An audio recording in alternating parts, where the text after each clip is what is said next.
How do you know that what needs to be done to improve an area of your life? Over the years, I've given speeches and made presentations plenty of times, and more recently mainly on Zoom. I've started thinking about what effect I'm having on an audience and whether or not I'm providing any value.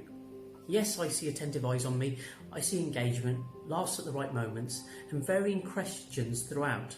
All extremely good feedback. But what about how I'm actually coming over in the way I talk?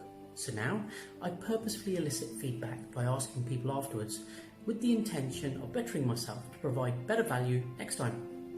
How did you find that? How did you feel I came across? What could have worked better?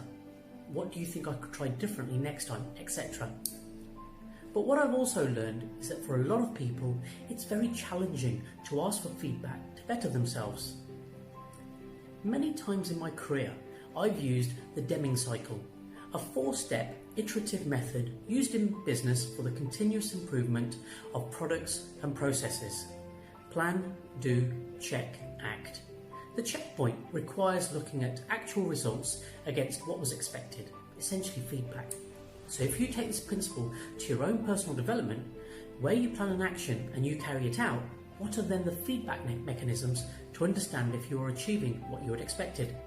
How do you check your own development? Most of the time, it's your own intuition or gut feeling that what you are doing is the right thing. But as Bill Gates so rightly says, we all need people who will give us feedback. That's how we improve. So how can you gather feedback on yourself to understand your areas of development and on what you are doing well? Firstly, the direct approach. Be it face-to-face or over a video call. Although this is my preferred method of eliciting feedback, there can be times that if the person is not known that well to you, they may wish to be polite and be hesitant to provide feedback. But I think this is an opportunity for you to build rapport, get to know each other in that moment, and to ask for honest feedback. If you are genuine in your ask, I believe that you will receive a genuine response. Secondly, email. It can be beneficial to send a personal email to someone and ask them for feedback. This method allows the person not to feel pressurised and may give them an opportunity to think about their feedback more carefully. Also, as you're asking for feedback, it gives you the opportunity to ask a series of questions that you may not feel comfortable asking in person. And finally, a feedback form. This method can allow for anonymous feedback. This can be used if you're uncomfortable asking for feedback personally, but usually when wanting to collate from a large group of people at any one time. It can also allow the person to possibly be more honest about their feedback. The feedback that is given voluntarily is usually without substance or backing.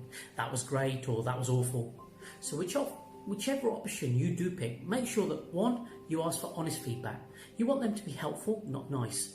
And 2, rather than asking what went wrong, ask them what could be done better next time. Accept the feedback without judgment and just say thank you. And finally, having received feedback, make sure to act on it. I'm Dr. Rakesh Rana, the Clear Coach. I would love to know what you all think, so please feel free to leave me a comment. Thank you.